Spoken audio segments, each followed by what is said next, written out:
Salut, salut, je vais attendre. Hello, est-ce que vous m'entendez? Est-ce que vous me voyez? Est-ce que vous m'entendez? Bon, je vais attendre qu'on se connecte, parce que je ne suis pas sûre d'avoir bien lancé le live. Apparemment, je suis en direct, mais j'en suis pas certaine. Est-ce que je suis bien en direct?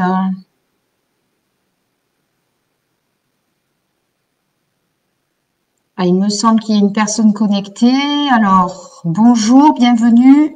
Un petit pouce ou un petit commentaire pour me dire que tu m'entends et que tu me vois. Je ne suis pas sûre de pouvoir voir les commentaires d'ailleurs. 3 personnes. Je vois qu'il y a 3 personnes connectées là. Mais je ne sais pas si vous commentez. Ce n'est pas encore arrivé en tout cas. Donc, je vais attendre encore 30 secondes qu'il y ait d'autres personnes qui arrivent. Et nous allons y aller. Dis-moi qui es-tu, d'où tu m'écoutes, est-ce que tu es au travail, est-ce que tu es chez toi pendant ta pause déjeuner? Et on va attendre ça.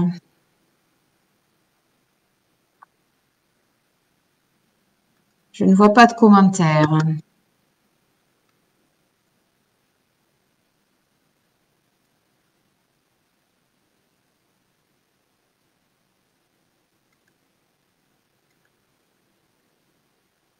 Mais je crois que je ne suis pas en direct, parce que je ne vois pas de... Ça ne bouge pas de mon côté. Du coup, je ne sais pas.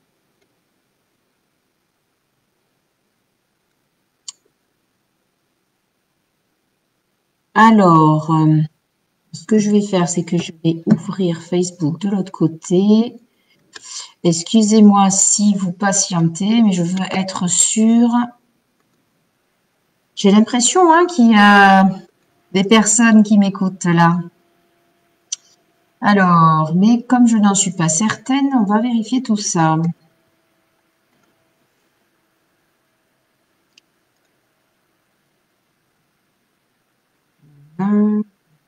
Couper le son pour éviter les échos intempestifs.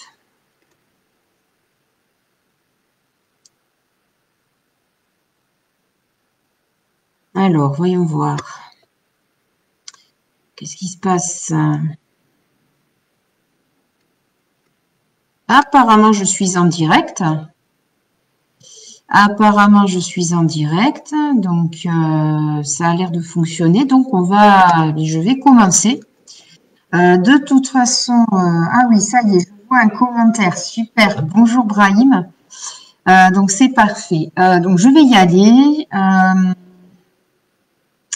Et puis il y aura toujours le replay de toute façon sur la page. Je tentais cet horaire-là pensant que c'était adéquat, que les gens n'étaient pas encore au travail, mais bon, on testera un autre horaire. C'est pas grave. Allez, on y va. Donc merci d'être là pour les personnes qui sont là et bonjour. J'espère que vous allez bien. Et aujourd'hui, je voulais parler d'un sujet qui me touche beaucoup puisque c'est le sujet de l'indépendance des femmes. Et quand je parle autour de moi, c'est quelque chose il n'est pas verbalisé comme ça, mais c'est quelque chose qui est préoccupant pour les femmes dans nos sociétés, je dirais, de pays riches. Parce que malgré les apparences, c'est quelque chose qui n'est pas tout à fait acquis. Il n'y a qu'à voir ma propre expérience qui est loin d'être unique à ce sujet, parce que, eh bien, quand on se met en couple, on a envie que ça marche, on a envie de faire les choses ensemble. Et il y a encore cette idée qui est bien ancrée quand même, qu'on reçoit de notre éducation et de l'histoire, que la carrière professionnelle, c'est d'abord l'homme qui l'a fait. Et la femme, oui, bien sûr, il n'y a pas de problème. La femme peut travailler, la femme peut avoir une carrière, mais il faut pas que ça se fasse au détriment des autres choses, des fonctions entre guillemets naturelles de la femme. Donc, quand je dis les fonctions naturelles, c'est celles qui lui ont toujours été assignées dans l'histoire, hein, c'est-à-dire la fonction de mère, la fonction d'épouse, celle qui gère la maison.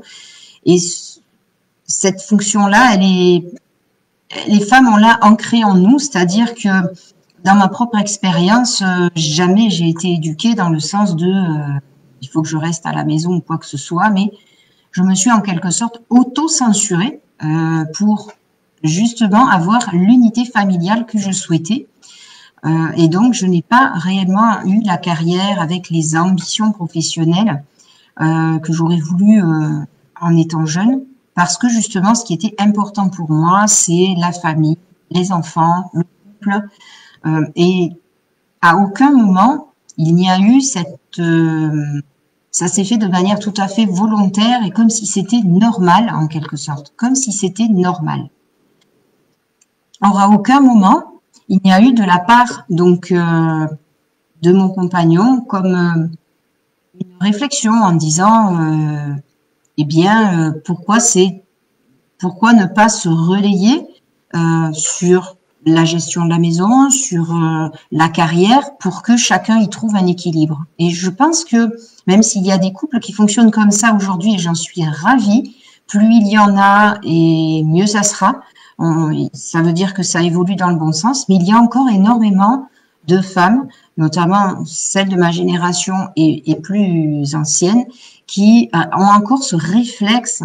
Et on n'a vraiment pas l'impression d'être brimé. C'est juste quelque chose qui est ancré en nous et dont on a du mal à changer sur ce point. C'est de penser que la carrière du compagnon est plus importante que la sienne. Et donc, eh bien, on va faire quelques petites concessions pour ne pas brimer la carrière du compagnon. Et on aboutit parfois à des résultats qui sont pas satisfaisants. Et ce qui est arrivé pour ma part, c'est que à force d'empiler les petites frustrations en disant ben c'est pas grave, regarde, t'as une belle famille, t'as une belle maison, t'as un super couple, mais il y a quand même ce petit truc au fond là qui dit non mais j'aurais bien aimé avoir ce boulot là, j'aurais bien aimé garder ce travail là, ne pas déménager, etc., etc. Et à force tout cela, ça s'empile et ça crée une sorte de malaise dans le couple. J'en suis arrivée à la conclusion que, en fait, les deux personnes du couple, moi je m'adresse spécifiquement aux femmes, parce qu'il y a beaucoup plus de femmes qui sont, je dirais, concernées par cela, mais ça peut aussi concerner les hommes. Pour moi, c'est deux personnes dans un couple.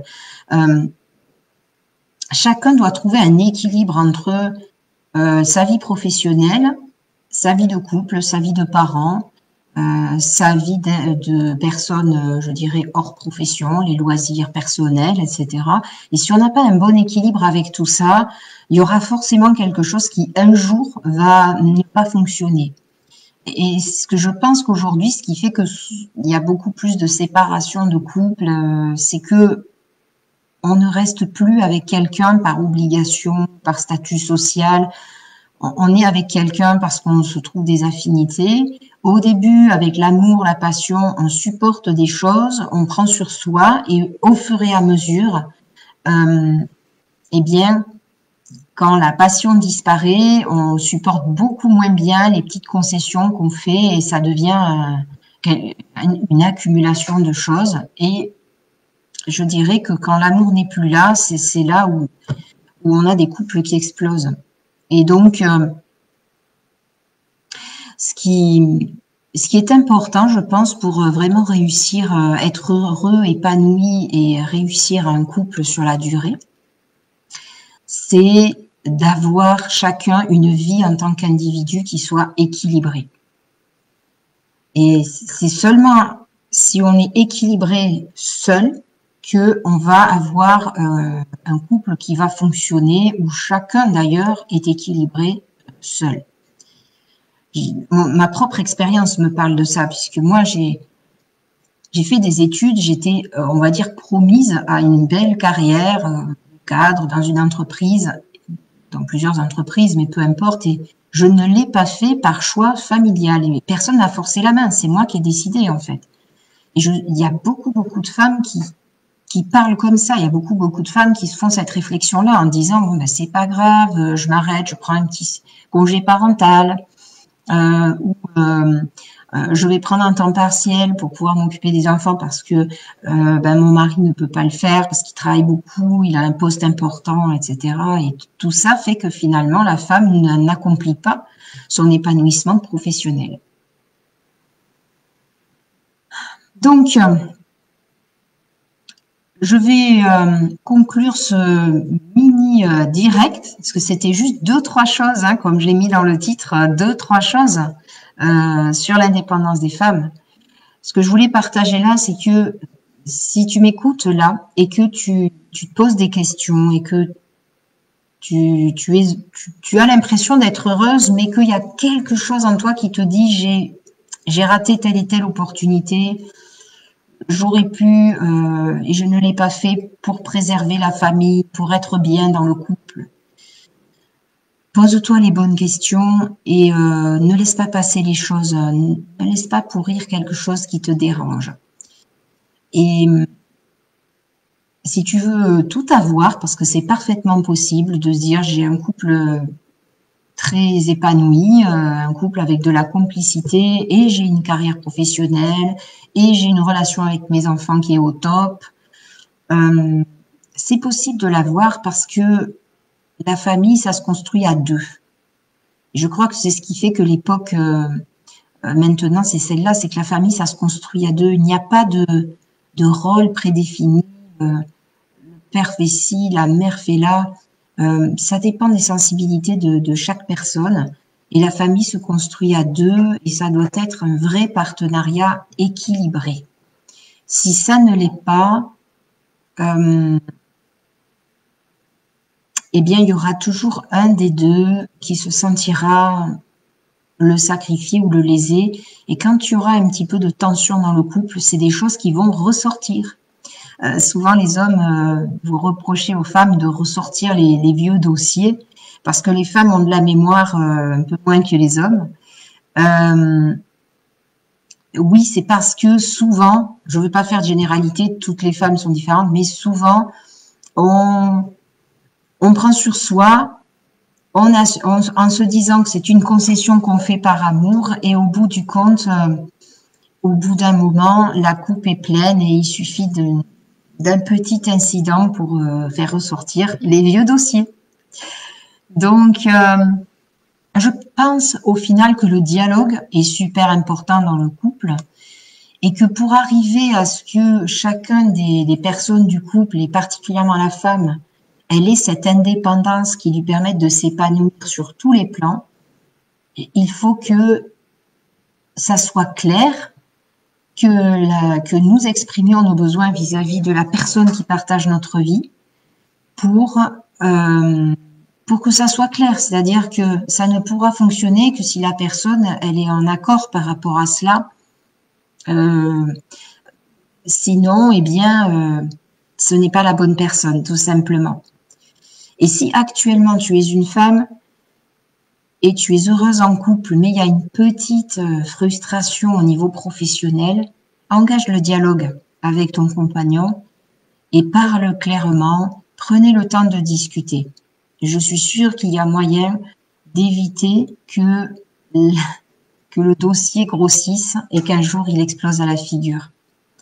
Sur ce, bien, si tu écoutes ce direct en replay, fais-moi part de ton expérience personnelle. Qu'est-ce que ça t'évoque, tout ce que je viens de dire? Est-ce que pour toi, l'indépendance des femmes est importante pour l'équilibre, non seulement en tant qu'individu, mais aussi en tant que famille, dans le couple, que famille durable dans le temps? Dis-moi tout ça dans les commentaires et je me ferai un plaisir de les lire et de discuter avec toi. Eh bien voilà, je te souhaite une très belle après-midi. En tout cas, chez moi, le soleil est radieux. Et je te dis à très bientôt pour un prochain live. Tu peux aussi me mettre dans les commentaires avant que je coupe si tu souhaites que j'aborde un sujet particulier dans un autre live. Mais c'est aussi l'endroit pour me le mettre et je ferai un plaisir d'évoquer ce point-là. Très bel après-midi et à bientôt. Bye!